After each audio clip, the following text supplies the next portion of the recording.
Hello and welcome to Mind Shifters Radio. I'm Tim Hayes. I'm your host for the first hour. And today is Tuesday, August 19th, 2025. As always, we're grateful to everyone who's joining us here today, whether you're listening live or through the archives, as we spend another couple of hours teaching and supporting people in using some of the most powerful, effective, efficient, and accessible tools I've ever encountered. These tools are available absolutely free through the tireless efforts of Dr. Michael and Jeannie Ryce on the website at whyagain.org. If you go to that website and click on the two words that say Start Here in the upper left-hand corner, it'll take you to a page where you can download and read Chapter 24 of Dr. Michael Ryce's book. His book is titled, Why Is This Happening to Me Again? And that chapter of the book contains a narrative description and explanation of the primary tool in this work. That tool is called the Reality Management Worksheet, sometimes called the Reality Management Wake-Up Sheet, and it's a tool I've been using to great effect for over 20 years now to improve the quality of my life and most of my relationships, and to turn any negative emotional experience I have into part of the infallible guidance system that each and every one of us has been given. You can also download the actual worksheet process itself. It's a simple PDF file. Click the link, download it, print it off, copy it as often as you'd like, and use it over and over again, absolutely free. You can also download from that page a whole host of audio files of shows just like this one, in which people have been stepped through that worksheet process. So if you choose to listen to it even repeatedly, it can serve as a powerful tutorial for you to help you get the optimal benefits from these tools in the shortest amount of time possible. You can also go to your app store and type in the three words Heartland Aramaic Forgiveness. And if you choose to do that, before you're done typing the word forgiveness, you'll see a glowing heart icon. If you tap on that, it will let you download a completely free and private app that contains the Reality Management Worksheet. It contains an abbreviated version of that worksheet process, and it contains a copy of the Dragon Klingon game, which is a wonderful way to introduce these tools to even younger audiences. We hope people do all of that soon and often, primarily because it tends to improve the quality of people's lives the more they actively apply these tools in their lives. And secondarily, because it tends to prompt comments, questions, answers, and testimonials. If you have any of those to share with us, we'd appreciate you doing so by giving us a call.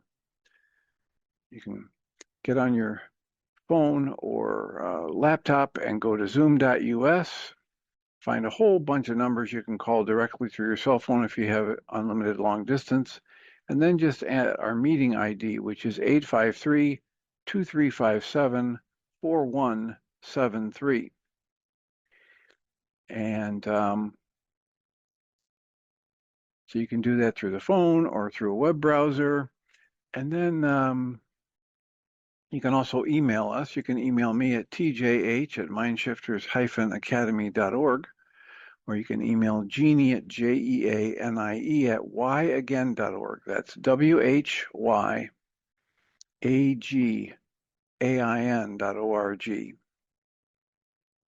And if we get a question or comment from you through an email, we'll address it on the internet show, and then as time allows, send you a notification about what day and time that occurred, so you can listen back to the archives for your feedback or input. We greatly appreciate whenever anybody does that, because it makes it so much easier for us to live into our intention with this work. The intention we have with this work is to be of service, and that's just boatloads easier to do when we know how these things are landing for you. So please feel free to let us know what's most beneficial in the work we're doing, whether we're reading a book with commentary or discussing the core dynamics that help this body of tools be so effective, or we're working through a worksheet with someone.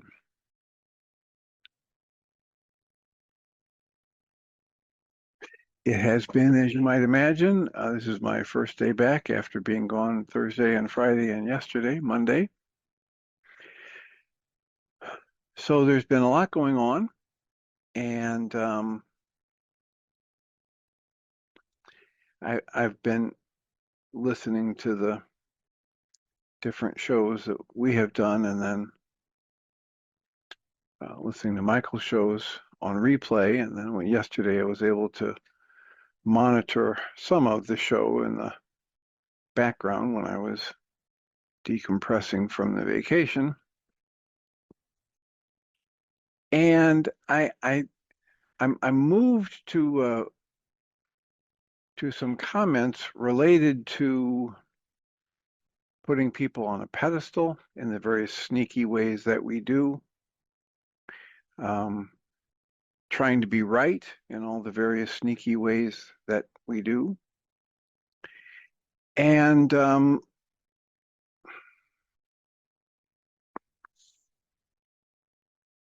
so I've made some notes. Not sure how this is going to go, but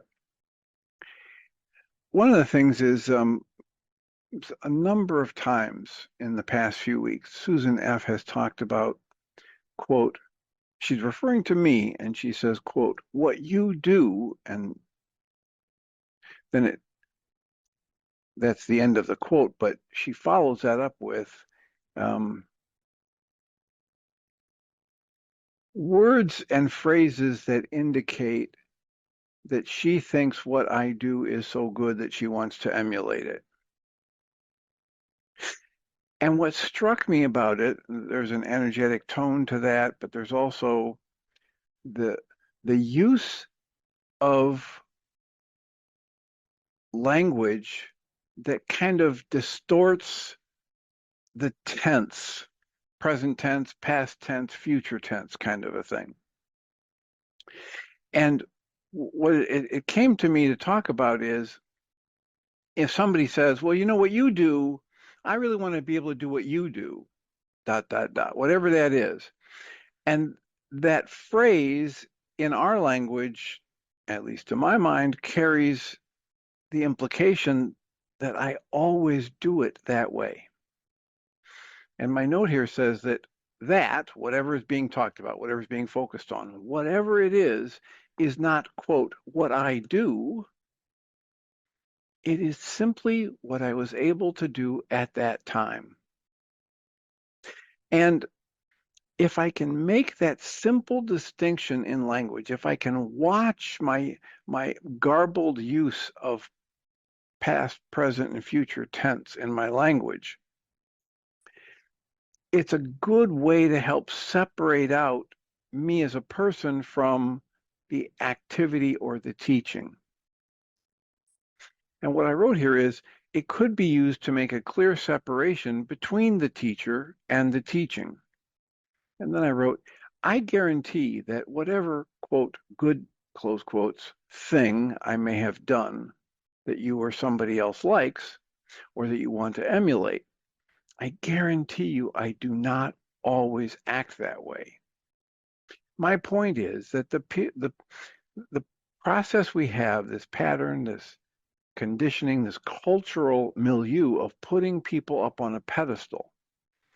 We've got our rock stars and our TV stars and our music stars and our political stars, and it's a very broken system. So anytime I put somebody on a pedestal, it is always a detriment to myself and the other. My hunch about this is that one of the dynamics that makes it so detrimental is that it adds a powerful emotional intensity to the false perception of separation.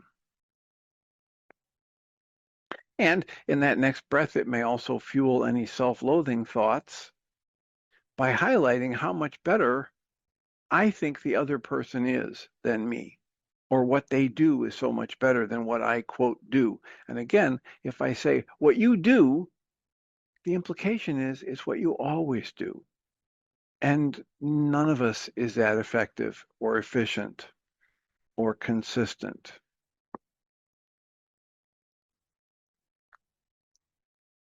Thank you for that. Thank you for Well, you're that. welcome, but it's not just for you. Yeah, no, but I realize that. But thank you. A great observation. Thank you very We've much. had a series of rounds about this over the past 14 and a half years with um, conversations around putting people on a pedestal or um, having reverence for someone rather than respect. Another of the notes that was going to come later is I hope that I always demonstrate respect for Michael Ryce and Jeannie and this work, and yet that I never demonstrate any more reverence for Michael or Jeannie than I would the checkout person at the grocery store Mhm. or the person that delivers the mail. So respect, yes. Reverence, no. The reverence, yeah, it's still formulating for me. But the idea that every time I put somebody else up on a pedestal, I'm either revering them or I'm putting myself in the pit, Yeah, and I didn't, degrading myself. yeah, and you know what? Just observing, because one thing I see within you is, and also it's within me, so but Well, being able to pick, let's say it this way. okay, What I see within yeah, what you did yeah, in this case or that case, yeah, because you did it again. What I see within you, and yeah, I have to recommend, I actually tried to go back and find the full episode, but there was an interaction between Michelle Pichet and myself a lot of years ago, probably about 10 years ago now, yeah, on this internet show around the issue of putting people on a pedestal. And she just kept coming back and say, yeah, but that's the thing about all that you do and the way you do it. And it's just so, yeah. and what churned out of that interaction was one of the best short summaries of my observations about this over the years. So go ahead. Yeah. So what you did just now, you picked up the energy behind the words when you went back and being able to watch the video. And I can see with your words today, there is an aspect, and this is just new, the self-deprecation, not acknowledging in me what I may observe in others. So because I don't acknowledge it in me, I praise it in others. That's what I can feel the energy of that. So that's all new. I'm going to have to sit with that and what that all Well, that's a means. good one. It's a very powerful dynamic. And years ago, there was a Greg Braden talk where he really hit this hard, and he had a coworker who basically every time the person left the office to go run an errand or get lunch or have a night out or whatever, he would come back and he'd be in love again. He would fall in love with somebody, the person that made the sandwiches or the person that, gave him directions or whatever. And Greg Braden went to great lengths to try to put into words what his understanding was and convey to this person how the dynamic that's going on there is what Way of Mastery calls it takes one to know one, right? And that old childhood Mhm. adage. But at a real deep level, you can't. Michael likes to quote the line from the movie The Accountant. You can't read a book you haven't written. Yeah. So Greg was trying to point out to his coworker that the only thing that's happening there is his coworker is seeing aspects or traits in the other person that he possesses but is hiding from himself.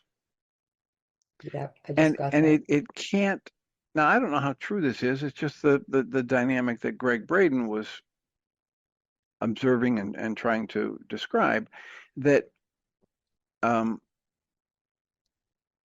if it's not something in me, if it's not something that's a, a resonant frequency that I find attractive because it's already part of what's in me, it doesn't even register on my radar, right? Now, Michael Ryce likes to talk about some research where they take cat and they scan its brain and they ring a bell and the cat reacts. And they can see the activity in the part of the brain where the cat registers the sound of the bell and the reaction. And fascinating discovery was that if they put a picture of a mouse or a live mouse in a cage near the cat, they could ring the bell all day and that part of the brain doesn't even light up.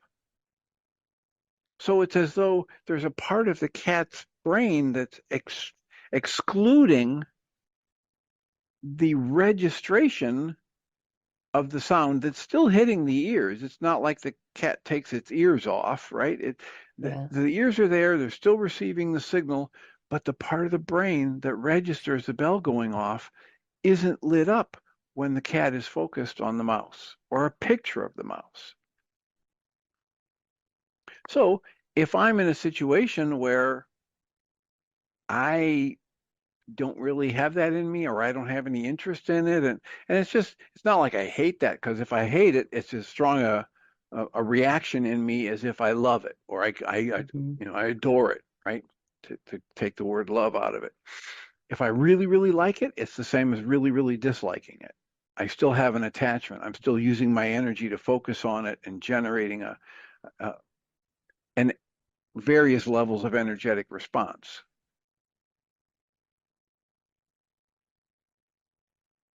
That same dynamic came up years ago when Michelle had a patient with her, Rachel or something was her name, and we had this interaction. And late in the reaction, I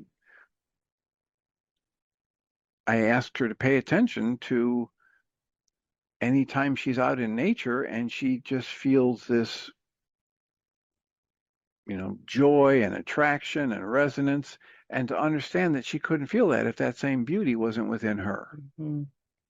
And I guarantee you that whatever you see that you think is amazing and glorious and beautiful, there will be human beings on the planet at that very moment. They might be standing right next to you who aren't attracted, don't notice it, Yeah. or notice it and they're not interested. It holds no Resonance. resonance for them in a Yeah. positive way. So when it resonates with you, it means it's in you. Yeah. Yeah. Like Thank you. Michael Rice says, you can't feel something that isn't in you. Yeah.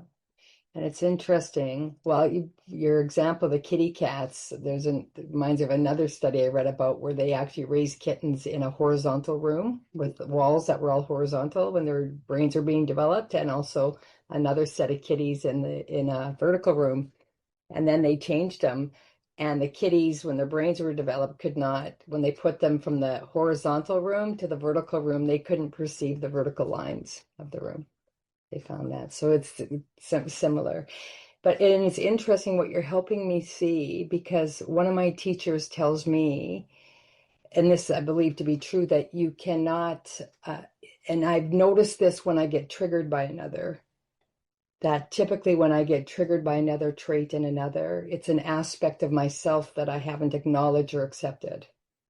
So I'm well aware of that in the triggering side of the world, but I Well, haven't acknowledged it in the other side when I'm praising somebody. It's right, also an exactly, aspect and a trait that I've not recognized within myself.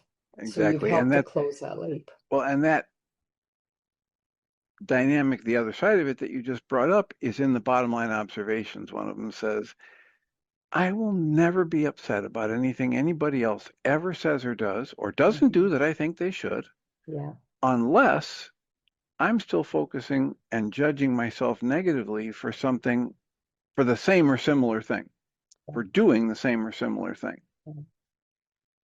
And as I have mentioned numerous times on the internet show before, if I get stuck doing EFT tapping or worksheets, and I'm not really making much progress, no matter how many worksheets I do, that is a really good leverage to access the hidden part of my mind, to start to describe to myself what behavior or trait is this person exhibiting that I'm interpreting so negatively right now. And when I find the right one, whether I say, well, they're just being a bully, or they're just being so angry, or they're just being, so impatient. Well, that would be the one, right? The one that's loaded with the emotional energy. Then if I just take a breath and sit back and ask myself, okay, when in the recent or distant past have I been impatient that I'm still judging myself negatively for? And just breathe and soften and allow those memories to bubble up. It's quite likely, most of the time I do this, something bubbles up. And if I will just trust it and then go back and do some work around whatever that situation was in the past and the negative judgments I hold against myself for having done that or not being able to do it, it'll break the logjam.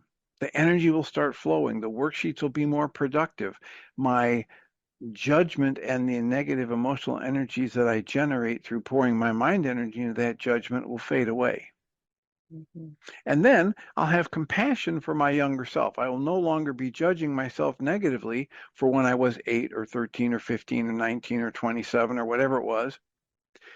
And I'll have that heartfelt compassion for my younger self in that circumstance.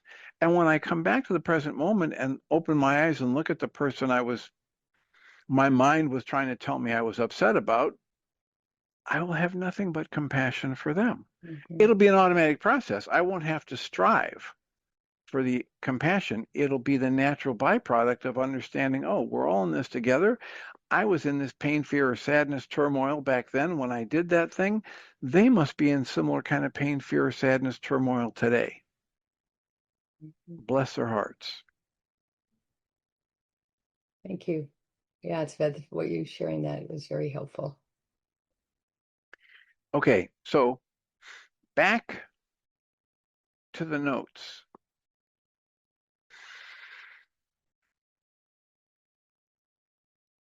One of my notes says, then there's this balancing act between speaking up about various thoughts and issues that will be useful in our individual work on the one hand, and balancing that with the, the potential of seeming to criticize others or their positions, beliefs, or observations on the other hand. And my hope is that people understand that I, Tim, don't know anything any more than anyone else does. If something really positive and useful tumbles out of my mouth, it's coming from that source of wisdom which is accessible to everyone. If something negative comes out from me and someone uses it to realize they shouldn't idolize me, that may be very useful as an example of what not to do. So it's okay if I stumble and fall, as long as people aren't idolizing me, as long as whoever is interacting with me has their eyes open and they're living by direct observation rather than shoulds or beliefs. So as I hear it, everything, everything that happens, no exception, everything that happens on the planet, in the universe, etc., everything is just part of this flow of love or light or energy or the energy of creation, whatever you want to call it, as it's expanding and experiencing itself and thereby, quote, growing, close quotes. Now, this can seem like a paradox to the mind with its limited senses, vision, and perspective. The mind will say things like, quote, how can God, light, love, spirit be everything and everywhere and still grow or expand? close quotes. Yet it may be offered that the mind which views something as a paradox is simply not aware in that moment that it is not able to see, quote, the whole picture, close quotes. Now, we've been at this before, and I'd be happy to talk about it again and again and again in an observational mode. In my notes here, it says I should bring in the quote that Guy Finley introduced me to, ostensibly from Mozart, who wrote something like, I have not written the music that is in my heart to write.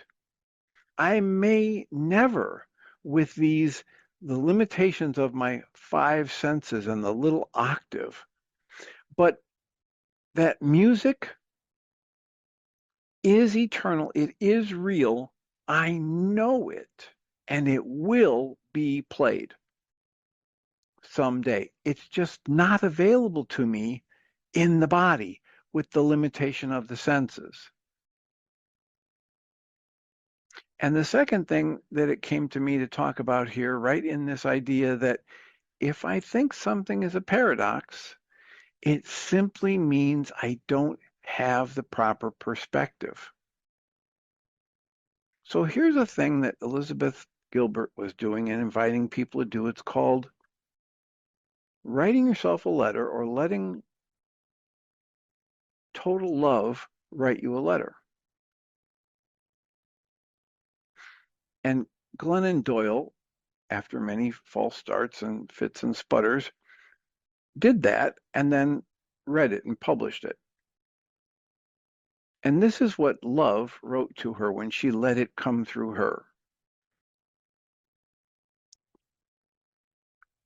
What are the chances? I know. Okay, well, anyway, let's talk about, quote, forgiveness, close quotes.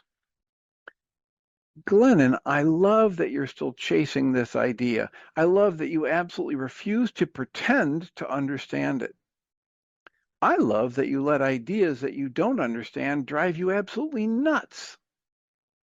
These big ideas, like forgiveness, they flash around on the periphery of your mind, like the sliver of silver on a fish's back, or a shooting star that you think you saw, or a firefly it was right there.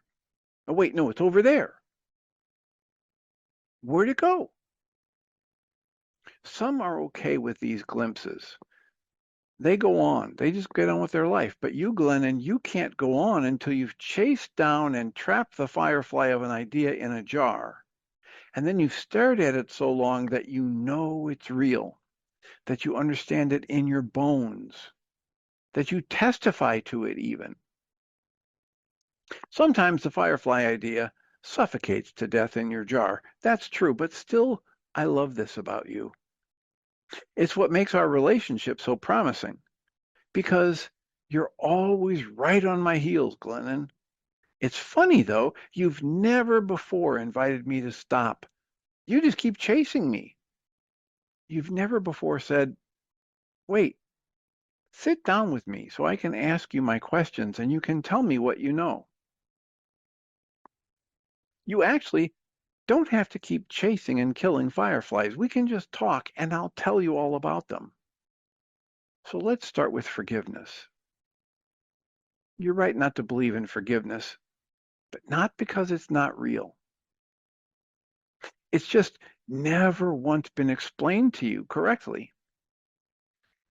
You just don't believe in the wrong version of forgiveness. Congratulations. Well done. Let's first review all those forgiveness ideas you've rejected because they died in your jar. You're right. It's not about letting go. It's not about finally understanding. It's not about deciding if something someone did to you is right or wrong.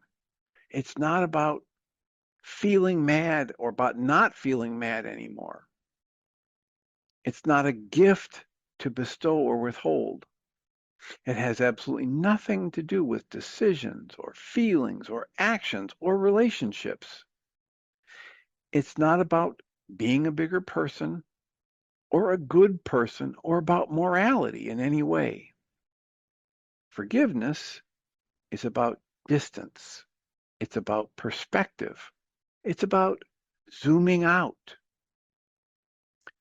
zooming out to a bigger picture. So here's the tie-in to this idea that if you think you're viewing a paradox, all that means is in that moment, your mind doesn't understand. It doesn't have the whole picture. The letter here goes on. Remember those highlight magazines you used to read over and over again when you were little because it was the only reading material at the babysitter's house? Remember the pages at the end that had those little puzzles? One was called something like Magic Picture. And the idea was you would study a picture of something indecipherable, impossible to identify. There was one magic picture you stared at for hours trying to figure it out. It was swirly and glimmery with tiny silver lines flashing throughout. It looked to you like magical crystal and purple mountains or hills with rivers traversing them. You finally turned the page to see the follow-up picture, which was the big reveal, the answer, the key, which was simply the exact same picture zoomed out 1,000 times. And you saw now that it was an entire forest with one humongous tree, with one massive leaf upon which one dragonfly was perched, attached to which were two beautiful wings made up of those shimmery purple mountains, that they were actually just scales of a dragonfly's wing. It has been 40 years, and you still remember both of those images like they were the most important pictures you had ever seen. Here's why. For today, so I could use them to help you understand forgiveness. Forgiveness is not deciding whether your father's anger was right or wrong, okay or not okay. Forgiveness is looking at one of those moments. You are 13, he is yelling, you're afraid. It's a magic picture. And then eventually, after you've looked at that moment for years, decades maybe, however long it takes to let that scared little girl speak and to say every last thing she needs to say about how confused and lonely she was, about how she wishes it were different, about what she needed and didn't get. After she said every last thing she needs to say and assures you that she feels heard and safe, and she can promise you that, after all of that, it's turning the page. It's zooming out 1,000 times. It's seeing the same image, but now it's in an entire timeline you're seeing. And maybe now you also see him when he was 10, and it's him with his father. And it's not just yelling, it's hitting too. And then it's his father with his father. And he's small and hungry and afraid. And now it's his father, and they're on a ship fleeing famine. And it's his father and his father. And none of it is okay or not okay. How could things be okay or not okay? None of it's okay or not okay. It just comes to mind the Rumi quote. Out beyond judgments of right and wrong, good and bad, there is a field. I'll meet you there. It's not that it's okay or not okay. Dropping all the judgment, what you see is it's all just what is and has been. You just see all of it as what it's been. If you want to know what God is just a better view. And forgiveness is just zooming out 1,000 times until you have my view. My view, total love's view. My view is just, well, you know this thing you have called Google Earth? You can Google one address and zoom in on it. And then you can zoom out until you see the street, then you see the neighborhood, then the state, then the continent, and now the planet from a point out in space. Well, my view is it's like I can Google Earth, every last one of you, and then zoom out forever until I see not just your planet, but the entire universe. And then the beginning of time till the end of time, I can see it all at once. And I promise you, from where I stand, every single last one of you makes perfect sense. That's why you people have to think of heaven as so far above, because you know that heaven is just perspective. Someday you'll have a perspective like mine, wide enough to hold the whole world, and you'll forgive everybody. Then it'll be automatic. It's just what happens when you can see. For now, just keep zooming out. Just stand back and see everybody, and especially yourself. See it as wide and as high as you possibly can. You make perfect sense. Your Father makes perfect sense. Every last one of you does. Every single one of you is just a magic picture. And I get to see the second image, and that is forgiveness. So when you think what you're looking at is a paradox, I just don't understand how it works. Your mind is serving up for you a judgment or a conclusion that this is contradictory simply because your mind doesn't know in that moment that it is so limited in its perception of the five senses, or as Mozart would say, these little octave.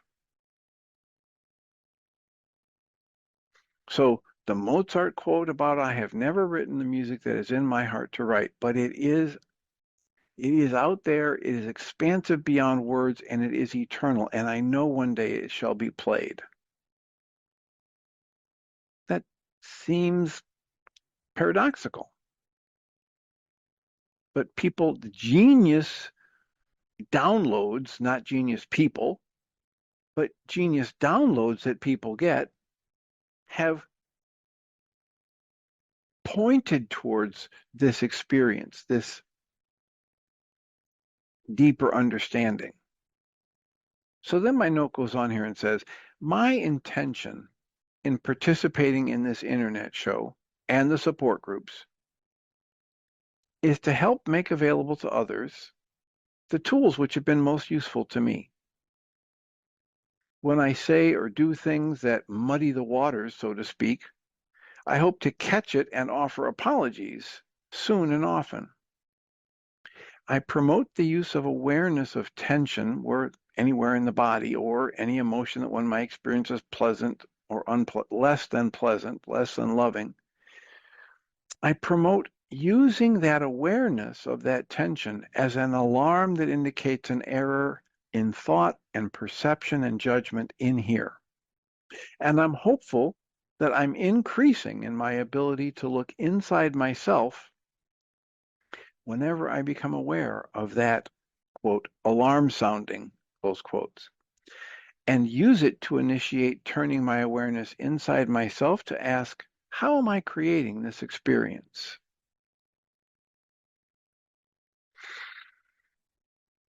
I hope to increase my ability to catch each and every judgment sooner and sooner and move to what the Course in Miracles would call us to in Lesson 164, Paragraph 8, quote, open the curtain in your practicing by merely letting go of all the things you really want.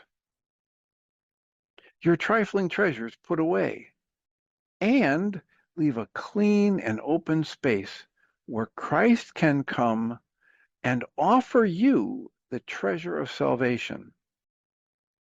He has need of your most holy mind to save the world. Is not the purpose, this purpose, worthy to be yours? Is not Christ's vision worthy to be sought above the world's unsatisfying goals? At each and every level, I cannot think my way to either the recognition or the implementation of the Christ mind and its goals. And yet, if I open the curtain in my practice by canceling every goal, putting away everything I really want, my trifling treasures are put away. Michael Ryce has the idea of the 9-bit mind, clear it off, cancel the goal, cancel the judgment, cancel the perception, and just let the breath carry me to what's most useful. And what's the most useful next will arise, right? The truth of life, which is useful, it's the ultimate usefulness, is always there. Unless I block it from my awareness, I will be aware of it. I have access to it. Every one of us has access to it. That's the key behind the Way of Mastery and the Course in Miracles and Diederik Wolzak's work, is that you can get access to what is in you that's blocking you from awareness of your greater power and purpose and connection to all that is.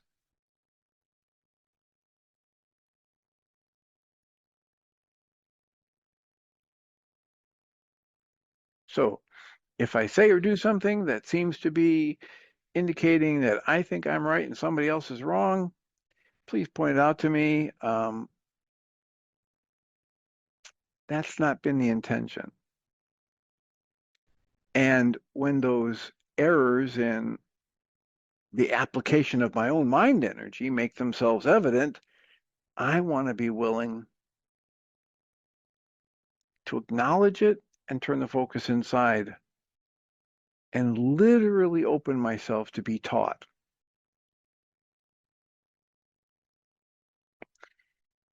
So that's my offering for today. That's the first 3/4 of this chunk of time we have together.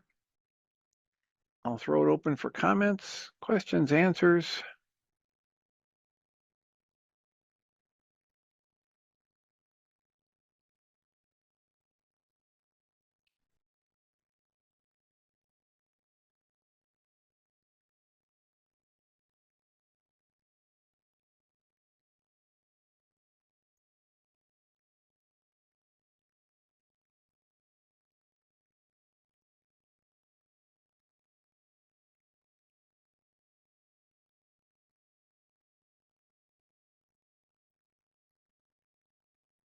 The dead airspace in the radio show, the dreaded silence.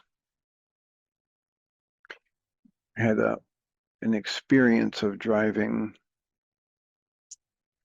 let's say 3 hours north into Wisconsin, out away from most residential areas, and yet the noise pollution, it's amazing. Just reminded me over and over again about how often, if I look it up or research into it, they're basically saying there really isn't any place on the planet these days that isn't touched by noise pollution, by human-made noise. And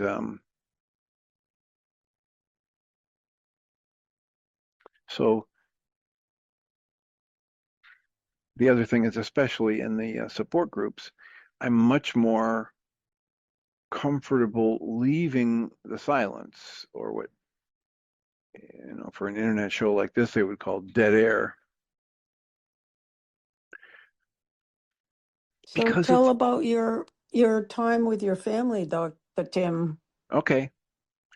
But if I leave that dead air space, whether it's in a session or in a group experience, if I'm not at a rush to try and find the answer or fix someone or just fill the space as a distraction, there's gold in them there hills. What's going to come out soon after the silent time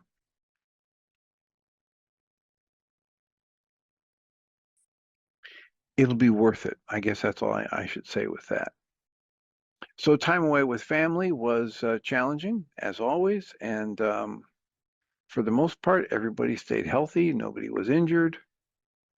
And it presented the, the usual fodder or grist for the mill to either blame and point fingers at people or turn inside and then maybe start some kind of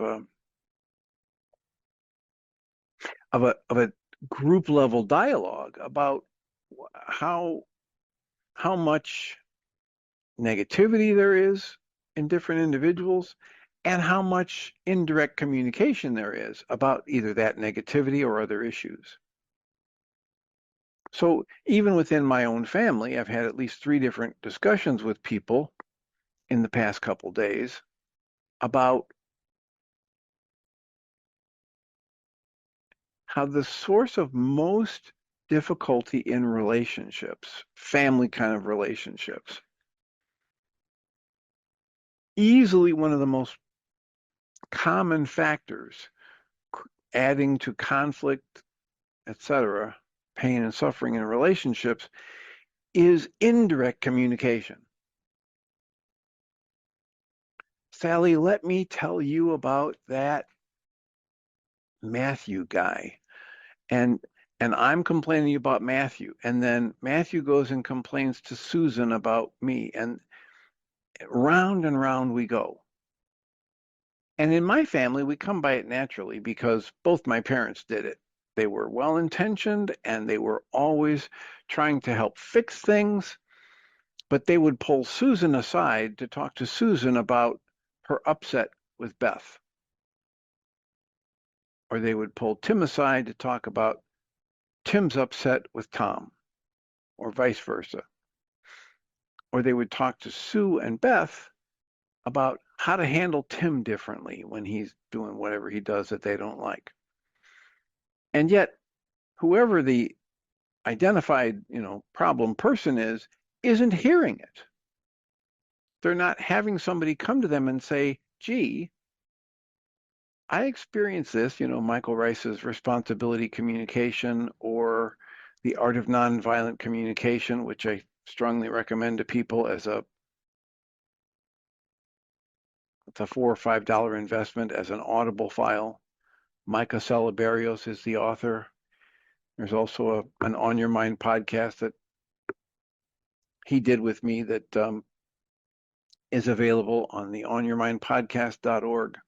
Although it's almost as long as the book, and in terms of getting actual benefit about learning his version of the model of nonviolent communication, I would recommend, the book. The interview's free, so you can get that if you don't want to spend the $4 or $5 on his book or the Audible.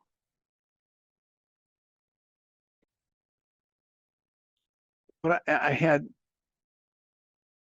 at least 3 already individual conversations with different members of my family talking about this issue, the problem of indirect communication. And the only solution to it that I've ever discovered that provides any real relief is direct communication.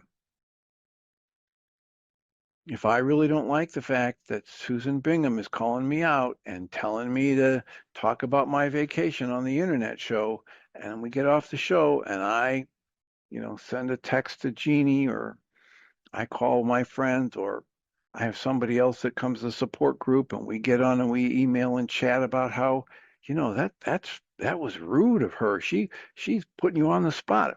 Well, all it does is put gunk out there. It puts negative energy into the field. And it doesn't do anything except, like one of my bottom line observations says, well, I'd say something directly to Susan, but I don't want to offend her, right? I don't want to push her away. So I have a bottom line observation that says, if I run from the negative emotions or difficult conversations, every time I do that, I choke off a little bit more of the potential for intimacy in that relationship, whether it's a personal relationship or a business relationship, it doesn't matter. And I can't have the joy I say I want without opening myself to the frustrations and disappointments that arise as what's less than love comes to the surface in me. So, Michael Ryce talks about you raise your vitality and your system says, oh, good, now Tim can unload some of this garbage and trauma energy and that he's been carrying around for years that he hasn't had the vitality to deal with. So the recognition of the value of facing the negativity and seeing it at its roots inside myself and dismantling it can't be overstated. So in the family, we had plenty of that.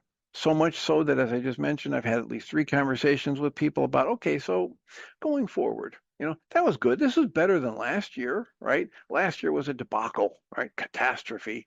And I was, interpreting it as, oh, we may lose the family now that my mom's not here. And if we don't step it up and if we don't fix this, and I was putting myself through all kinds of drama and trauma that was very nicely resolved with worksheets, tapping, more worksheets, the neuroemotional technique I had somebody doing with me, journaling, breath sessions.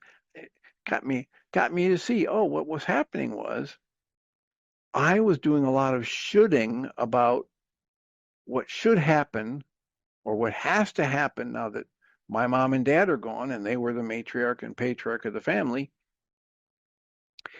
And that's not useful, right? Letting it evolve and just me playing my role the best I can, that's pretty useful. That'll get the best results. Me trying to say this is what it should be and trying to make it happen, when I tried that last year, it didn't go well at all. So the weather was very nice. We had some storms move through, but we were able to be inside for them, and we had, nice warmth for people like that. We had a very nice verbo. As I mentioned, everybody was healthy, relatively healthy, and there was more than enough food for those who love to eat, and there were very few fish caught, which of course, puts a little a little damper on things for some people. I'm okay with that.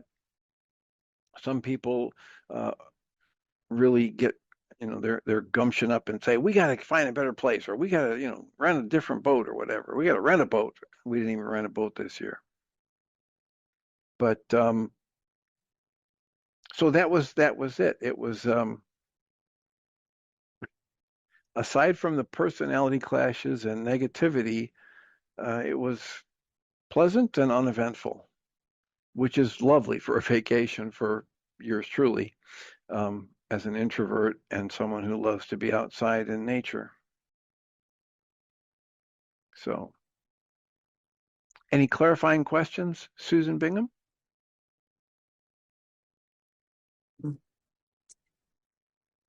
I was thinking about, because our family has a huge, we also gossip. It's, we do the same thing. A lot of people talking about other people when they're not there. And so the people who are not there are really kind of in danger in some ways. But there was also an awful lot of good connecting. And I tried to just be quiet when the gossiping was going on. A couple of times I chimed right in. I felt like saying something and it wasn't very nice.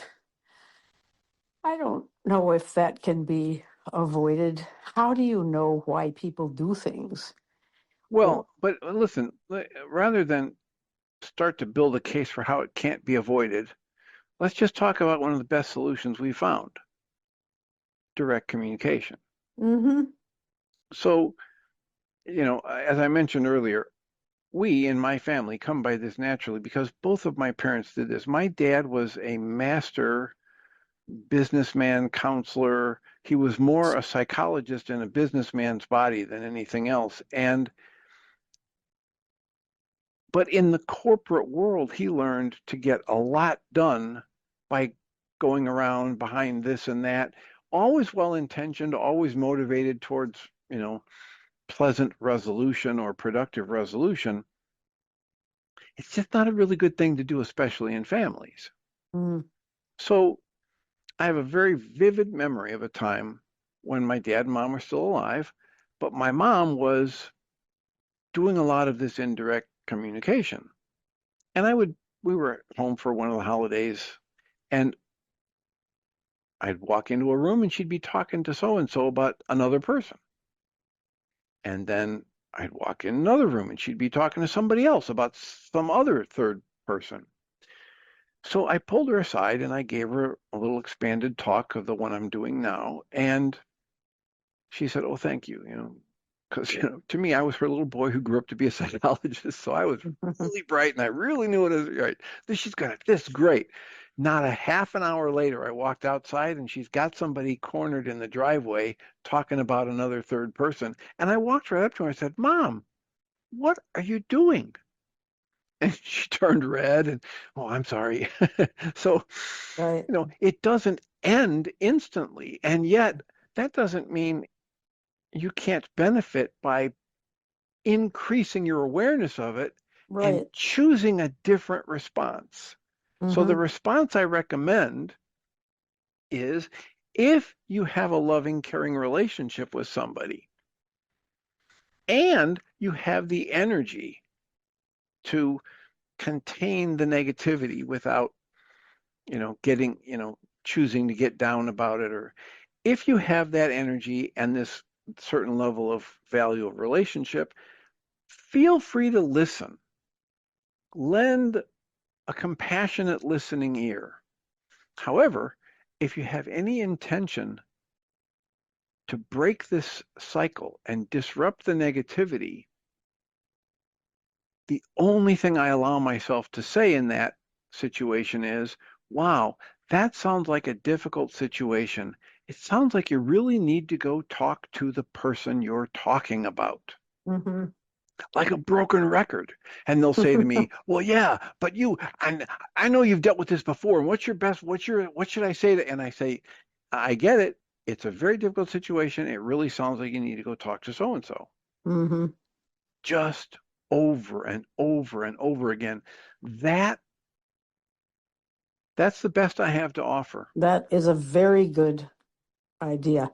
We had a funny incident a couple of years ago where Tim Bingham's oldest sister, who has a great habit, even more than most, of starting doing something that she loves to get things going. People colluding on a difficult person who isn't there, and her youngest of three boys said, "That's right, Mom. Stir the pot, Mom." And I think she got it and she quieted down. But he didn't make that suggestion. That's a great suggestion. It's very simple. Yeah, go talk to Yeah, him. yeah. And it's been tried, tested, and proven effective for a lot of years in my personal and professional life.